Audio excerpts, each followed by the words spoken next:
Halo, selamat datang di akun YouTube channel. Di video ini saya akan menceritakan tentang Wika dari sudut pandang analisa teknikal dan dari sudut pandang akum. Seperti yang terlihat di layar, ini adalah chart Wika dari periode sekitar dari awal Oktober tahun 2018 sampai dengan kondisi terbarunya yang kemarin tutup di 2420. Nah, untuk yang belum tahu akum itu apa, boleh lihat video-video saya di channel akum juga tentang cara baca akum, cara baca histogram, dan bagaimana cara membaca akumulasi distribusinya. Untuk yang sekarang, seperti yang dilihat di pane kedua, ini adalah akumnya. Yang di bagian bawah itu akum histogram, dan yang paling bawah itu volume transaksi. Singkat cerita, kalau yang akum histogram warna merah itu distribusi, kalau yang hijau itu namanya cenderung akumulasi.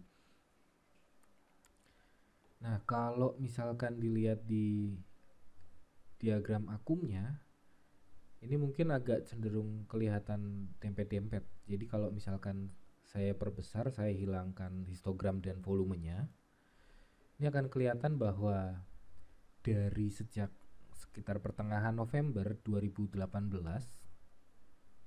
mulai muncul ada akumulasi. Kalau saya zoom out, ini akan makin kelihatan bahwa titik terendah dari chart akumnya itu ada di pertengahan November. Jadi dari pertengahan November sampai sekarang akumnya masih nanjak.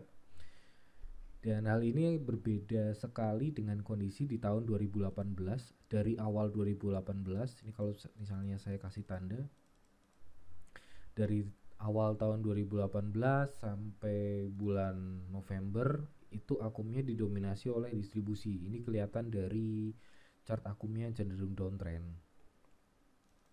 Nah, kalau misalkan kita compare dengan saham-saham lain di sektor yang sama, ini akan kelihatan ada perbedaan, di mana contoh untuk saham Adikarya. Nah, untuk Adikarya ini kelihatan bedanya. Kalau Adikarya itu mulainya dari November, awal November, kemudian berhenti di bulan Januari. Ini awal Novembernya di sini, berhenti di bulan Januari akumulasinya, kemudian dari bulan minggu pertama atau minggu kedua Januari sampai dengan bulan Maret kemarin itu cenderung distribusinya lumayan signifikan. Baru kemudian ini naik di harga 1800, sekarang ditutup di 1800. Ini akumnya juga nggak sebesar si Wika. Jadi kalau ini Wika, nah ini perbandingannya, ini Wika dan ini Adikarya. Ini Wika dan ini Adikarya. Nah, di sini akan kelihatan bahwa dibandingkan dengan Adikarya, saya lebih memilih untuk si Wika. Jadi ketika saya merekomendasikan ke nasabah-nasabah saya, daripada pilih Adikarya, mendingan pilih Wika karena lebih kelihatan akumulasinya di saham Wika itu. Kalau untuk misalkan PTPP, nah ini makin kelihatan lagi bedanya. Jadi daripada pilih Adikarya atau PTPP, mendingan pilih Wika. Atau kalau misalnya dibandingkan dengan Waskita ini mulai muncul akumulasinya itu baru di bulan Februari pertengahan. Jadi dari sini, dari Februari sampai yang kondisi terakhirnya itu baru muncul akumulasinya si Waskita. Disinilah kesimpulannya bahwa daripada pilih Adikarya atau PTPP, masih lebih, menurut saya akan lebih mudah dianalisa saham Wika atau Waskita. Cuman ini maksudnya bukan untuk rekomendasi beli untuk sekarang, karena posisinya dilihat dari harganya si Wika sendiri itu harganya udah naik dari 2400, dari 1700-an di sekitar bulan Februari, naik sampai 2420 yang penutupan terakhir sekarang. Tujuan saya di video ini adalah menunjukkan bahwa Dengan akum ini kita bisa tahu akumulasi sama distribusi yang dilakukan oleh big player, dan kita bisa tahu saham-saham dalam satu sektor, saham apa sih yang sebaiknya kita beli, saham mana sih yang sebaiknya kita nggak usah perhatikan. Walaupun misalkan contoh dalam satu sektor, sektor properti, misalkan saham-saham properti itu sama-sama naik, cuman mana sih yang naiknya lebih banyak. Kayak contoh misalkan di sini kalau kita lihat, kita ukur misalkan dari titik terendah swingnya si Wika sampai ke atas sampai harga terakhir itu naik, dia udah naik 122,83%. Itu kalau misalkan kita ukur dari titik terendahnya sampai ke harga sekarang kira-kira 122,83%, udah naik sekitar Rp1.345 waktu itu, dari 1095 sampai dengan sekarang tertingginya 2440, itu naiknya sekitar 122%. Ini yang Bika. Kita compare sama si Adikarya. Adikarya kita ambil titik terendahnya, contoh titik terendahnya di sini, kemudian kita tarik garis. Nah, kenaikannya cuma Rp745, dari 1100 ke 1845 itu cuma naik sekitar Rp745, itu sekitar 67,73%. Dan kalau si PTPP titik terendahnya juga ditarik garis, sampai titik tertingginya yang terbaru itu sekitar 91,73%.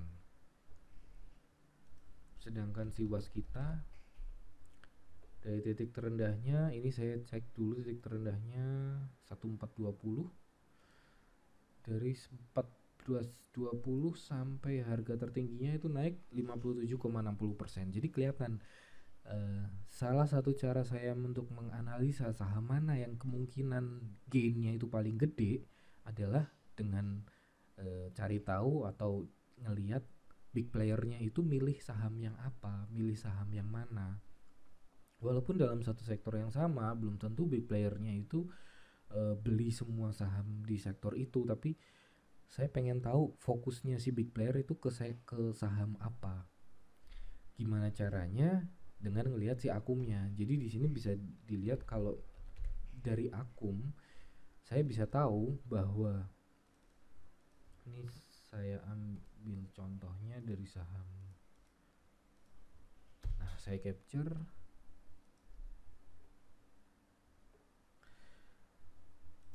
Nah, kalau misalkan dari akumnya ini akan kelihatan bahwa di periode ini big playernya masuk, big playernya beli, big playernya akumulasi. Ini akan lebih mudah untuk dilihat, akan lebih mudah di compare. Kalau misalkan sebagai contoh saya bikin perbandingan yang sama dengan periode di sebelum tahun 2019. Sebagai contoh ini di sini.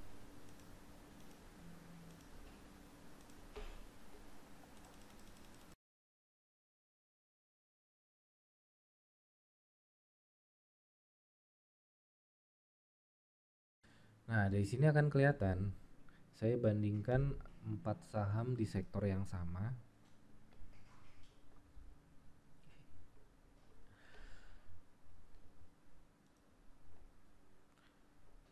Oke. Nah, ini dari bulan November. Di bulan November ini si Wika udah mulai ada akumulasinya. Di bulan yang sama waskita nggak ada apa-apanya.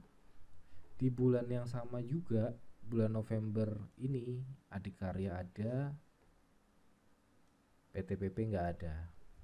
Jadi kelihatan bedanya di bulan November Desember itu Wika ada akumulasi, Adikarya ada akumulasi, waskitanya nggak ada, PTPP-nya juga nggak ada.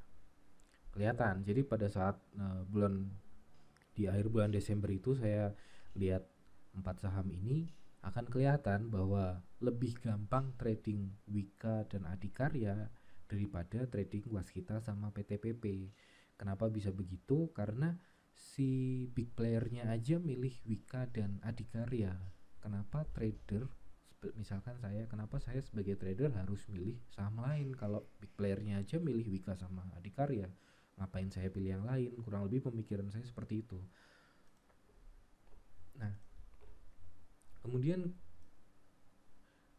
mulai di bulan Januari, saya percepat sampai bulan Januari. Oke, nah ini.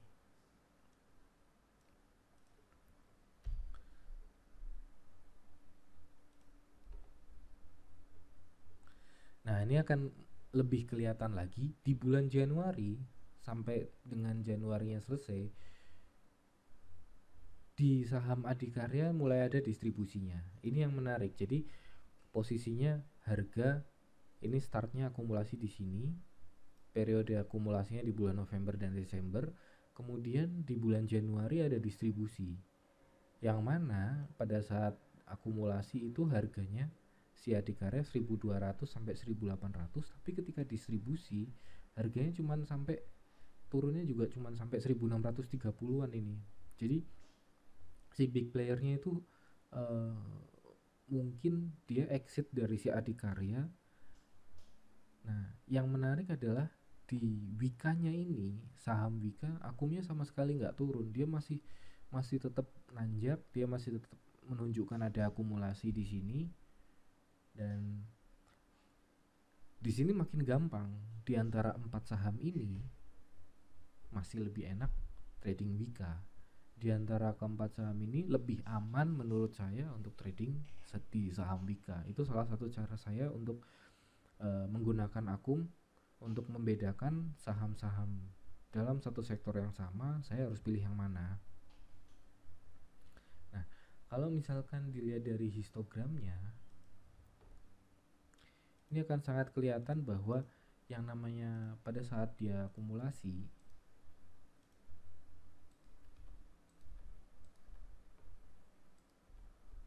pada saat Wika akumulasi, histogramnya cenderung didominasi warna hijau.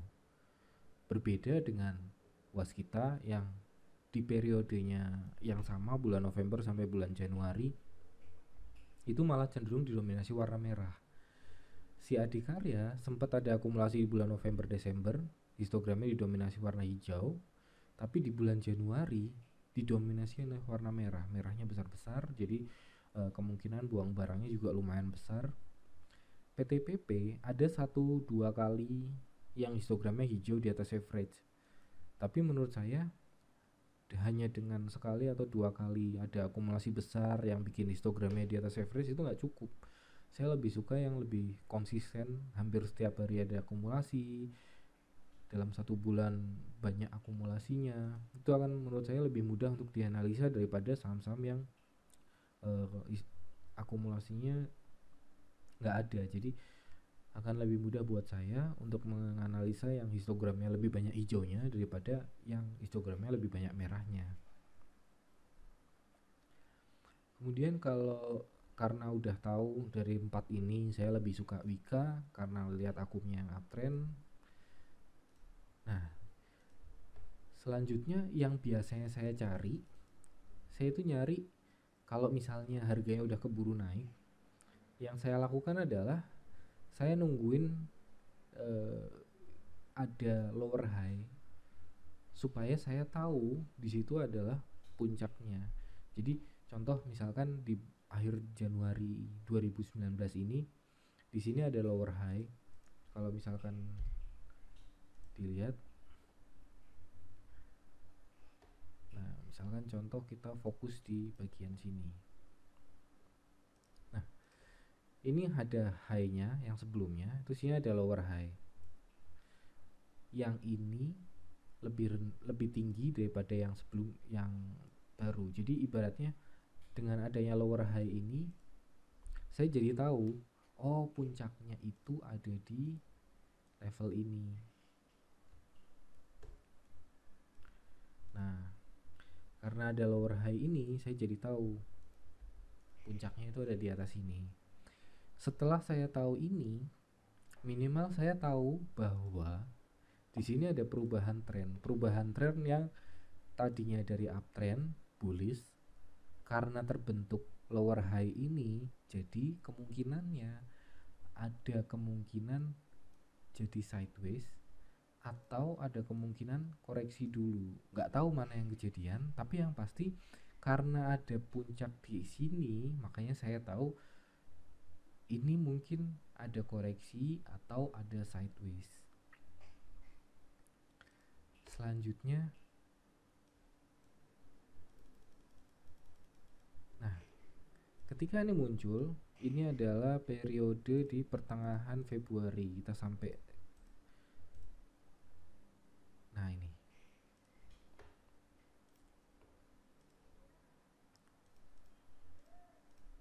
Oke. Nah, ini Februari. Di bulan Februari ini kelihatan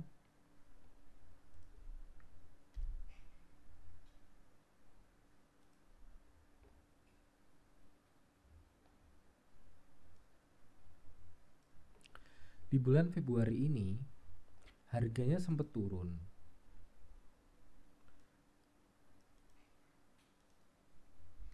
Kemudian rebound.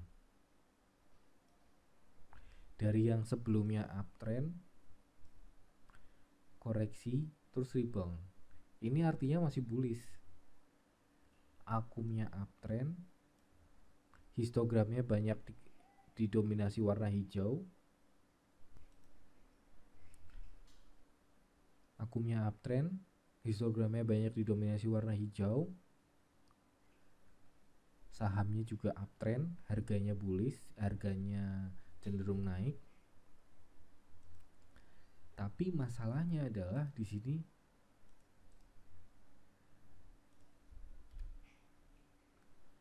high-nya belum ditembus. Jadi high yang sebelumnya itu belum ditembus. Kemungkinannya kalau misalnya ini bisa rebound di sini, kemungkinannya tetap ada kemungkinan bahwa siapa tahu ada sideways di range ini.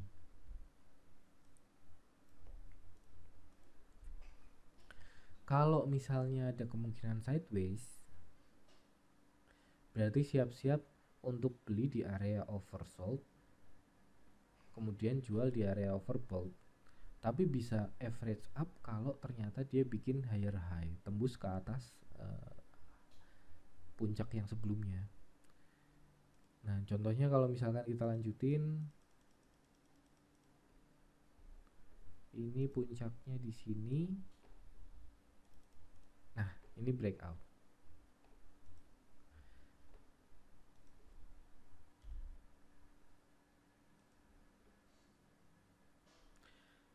Biasanya kalau misalnya breakout, biasanya itu saya bikin semacam target. Kalau yang bagian bawahnya di sini dan kalau yang bagian atasnya di sini.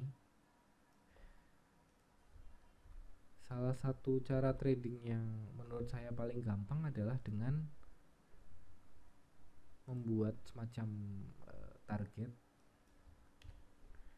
Kalau misalnya ini dari bawah bisa naik sampai atas, kemungkinan targetnya ada di atas sini. Nah, kurang lebih kayak gitu. Tinggal cari poin. Kalau misalnya belum punya barang dari bawah, tinggal cari sinyal masuk setelah dia breakout. Contoh kayak misalkan ini kan masih candlenya higher high dan higher low. Jadi kalau misalkan pakai cara yang tadi, biasanya saya bikinnya kayak gini.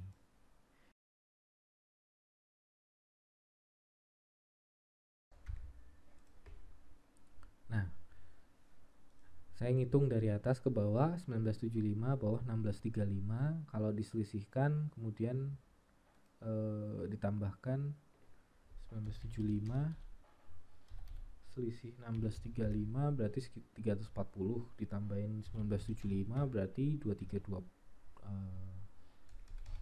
1975 ditambah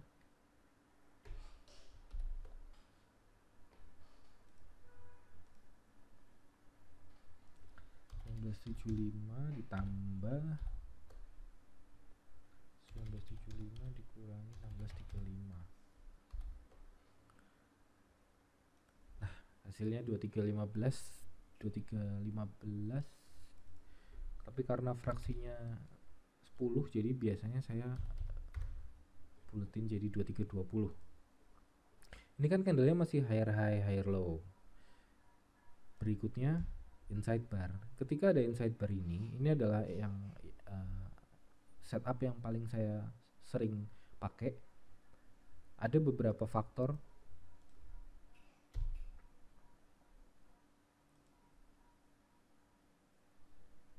Yang pertama, saya suka dengan setup ini karena ini adalah diawali dari uptrend, terus kemudian ada koreksi,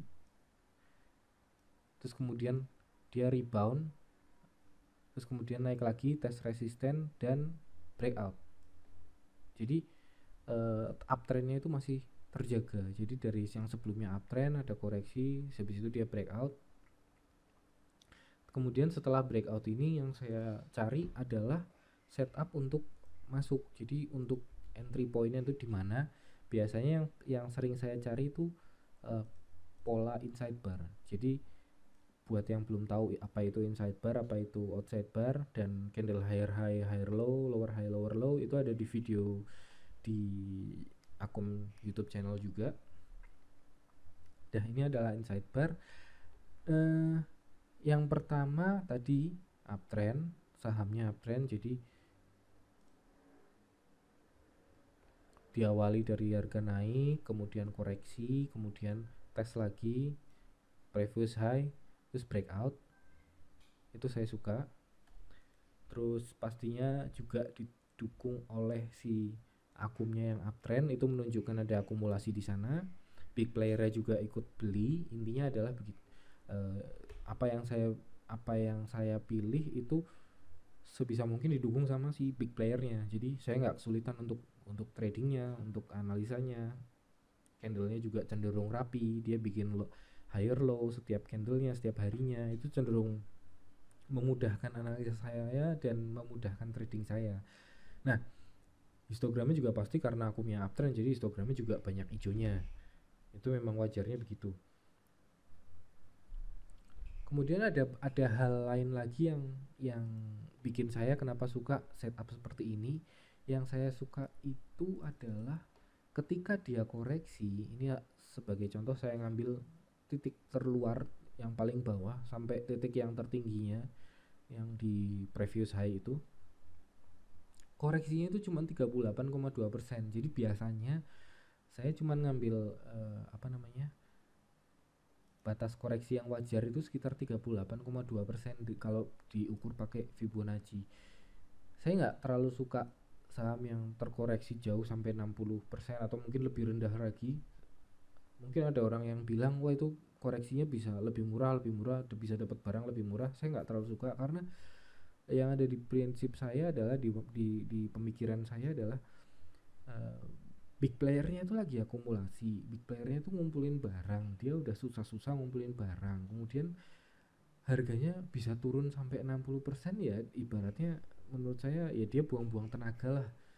Jadi kalau misalkan dia cuma turun sampai 30% tuh kayak orang lari terus habis itu istirahat sebentar habis itu lari lagi. Tapi kalau turun sampai 60% dia udah lari, istirahatnya sampai 60%, capek, habis itu lari lagi, buat saya itu nggak sehat. Jadi trennya yang menurut saya sehat adalah koreksinya itu cuma 30%-an, 38,2% lah kira-kira kalau diukur pakai Fibonacci. Yang pertama tren, yang kedua akumnya, yang ketiga koreksinya nggak dalam, habis itu ada inside bar. Ketika inside bar ini muncul, yang saya lakukan adalah saya cuman membatasin dari yang batas atas sama yang batas bawah. Batas atasnya di atasnya sini, batas bawahnya di sini. Tapi kadang karena posisinya kadang ada yang koreksi atau mungkin kadang ada yang inside bar yang muncul di bawah sebelum dia breakout. Biasanya saya ngambil cut loss itu ada di area overboutnya si sideways. Jadi saya tetap ada kemungkinan bahwa ini cuman false breakout. Siapa tahu memang masih sideways terus kemudian dia turun lagi, dan biasanya saya ngambil batas cut lossnya itu di bawah candle yang sebelumnya.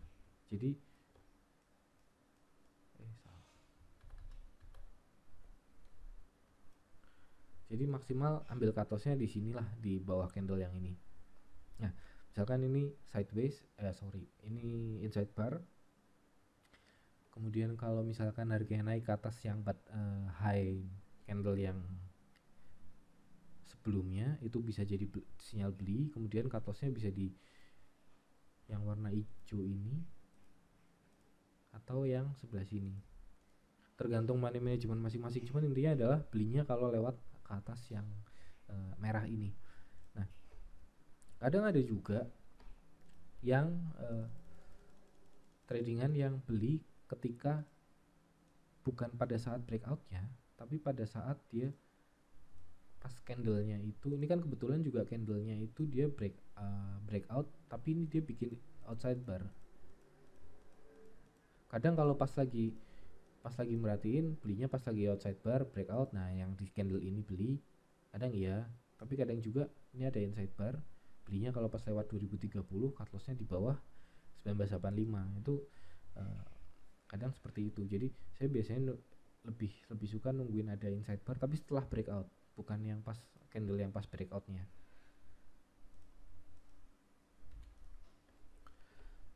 Kemudian besoknya malah turun. Jadi di sini masih belum ada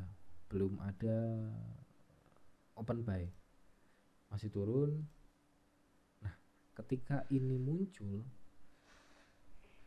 pada saat harga turun kemudian rebound lagi, yang saya tunggu tetap sama, posisi harganya ini adalah inside bar.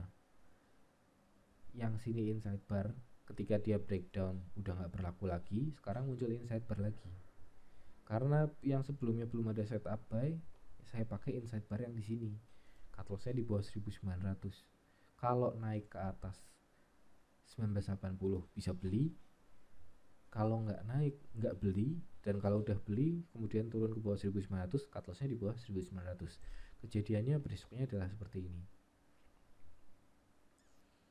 Jadi saya nungguin, kalau misalnya belum punya barang, ketika dia rebound saya nungguin breakout. Habis breakout, entah itu ada inside bar atau ada sideways, saya nungguin breakout kemudian ada sideways atau ada inside bar. Kalau misalkan nggak ada kejadian, saya nunggu. Nah, kebetulan di sini ada inside barnya, terus itu belinya kalau misalnya lewat high-nya, berarti kalau lewat 1980 itu beli, cut loss-nya di bawah 1900. Targetnya masih sama, ini targetnya sekitar 2320, 2315 tadi. Kalau misalnya diukur pakai garis, ini sekitar 17%, harusnya sih lumayan.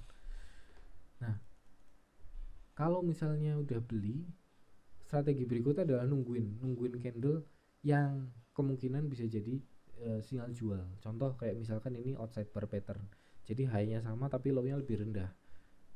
Karena saya udah beli di 1980, 1985 misalkan, pasang trailing profit, jual kalau misalkan turun ke bawah 2120. Jadi profitnya yang udah didapat sebelumnya bisa terlindungi.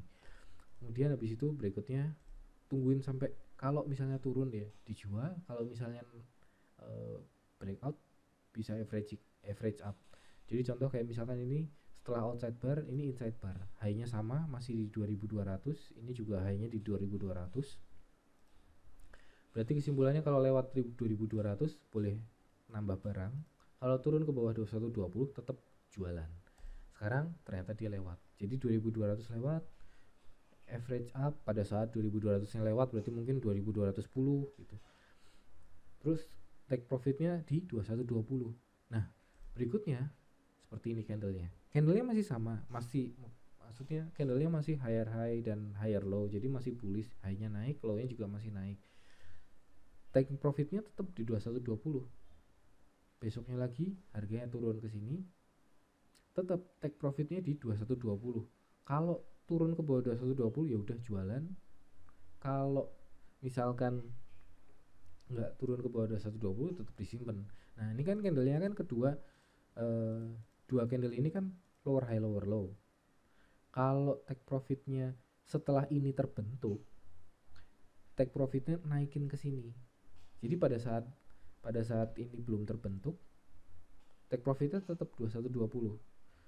Besoknya candlenya nggak turun ke bawah 2120, tapi dia bikin lower high lower low. Take profitnya dinaikin ke 2130 low di candle yang lower high lower low ini. Nah tinggal lihat besoknya harganya turun apa naik. Ternyata nggak turun. Besoknya lagi masih nggak turun. Besoknya lagi masih nggak turun. Nah ini pas di 2130. Siap-siap kalau misalnya besoknya lagi turun ke bawah 2130 ya udah dijual.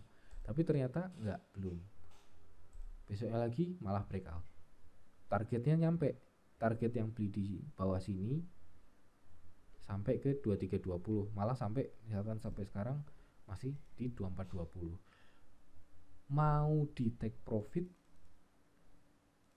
karena udah nyampe ke target boleh, karena itu tetap sama dengan strategi trading yang pertama. Mau disimpan karena ini masih candle higher high higher low boleh, nggak salah juga. Target kedepannya apakah bisa sampai harga 3000 atau 3500 nggak ada yang tahu, tapi tetap stay di trading strategi. Kalau ada lower high lower low siap-siap jualan, kalau ada inside bar siap-siap jualan, kalau ada outside bar siap-siap jualan. Itu tetap strategi yang seperti itu tetap dijalankan. Nah kalau misalkan dilihat dari saham yang lain, contoh kayak misalkan ini kan Wika posisinya di pada saat periode beli, kalau misalnya diperhatikan dia bikin low-nya naik terus. Ini low-nya di sini, ini low berikutnya, low berikutnya, low berikutnya di sini, ini low berikutnya di sini. Yang ini lower low, tapi nggak ada konfirmasi jualannya. Ini masih higher low. Yang ini candle lower high dan lower low, lower high dan lower low. Cuman besoknya nggak ada yang turun ke bawah 2130. Ini masih satu tarikan uptrend. Jadi ibaratnya kalau dilihat dari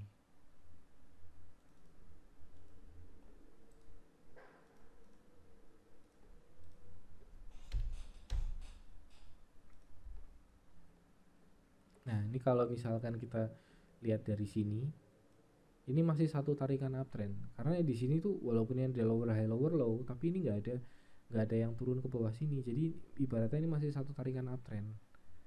Ibaratnya kalau ini inside bar, kemudian naik, ini inside bar lagi, naik, ini lower high low. Nah ini dari sini ke sini, terus habis itu ini turun ke sini.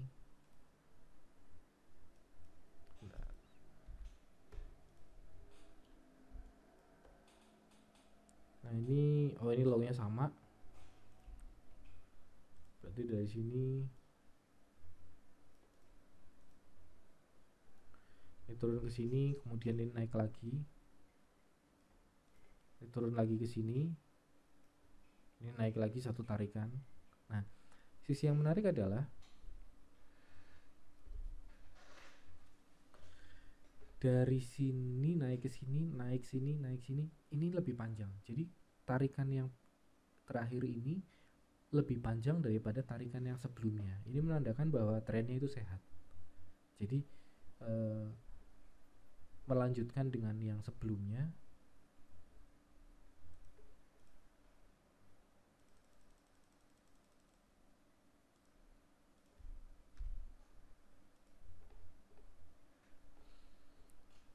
Yang sebelumnya ini pertama naik dari sini ke sini, kemudian ini turun lagi, koreksi, kemudian ini naik lagi ke sini, turun ke sini, dan habis itu naik lagi sampai sekarang.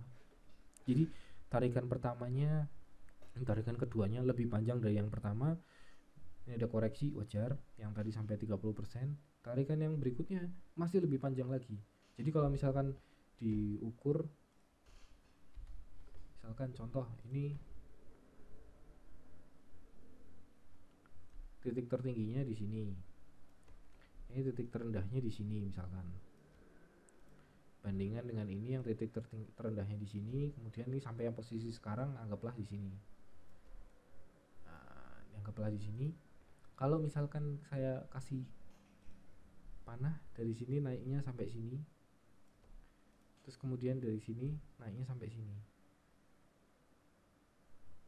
Nah, kalau misalnya dibandingkan ini segini dan ini segini.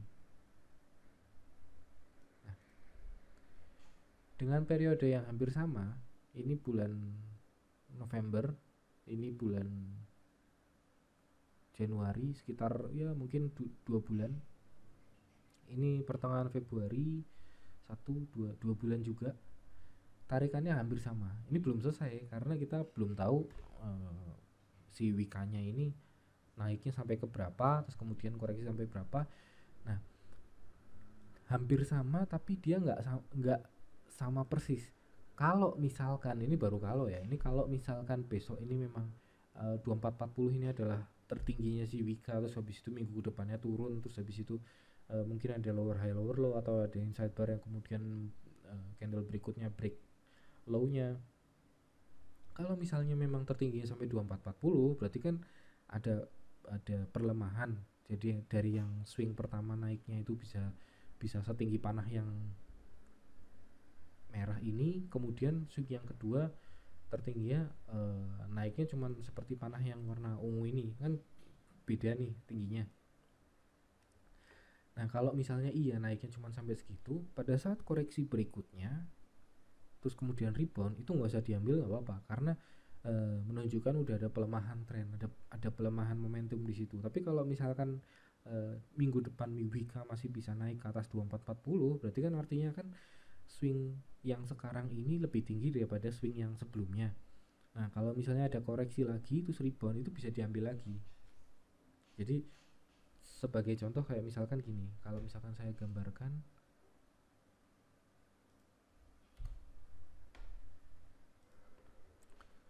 ini, startnya dari sini aja. Contoh kalau misalkan ini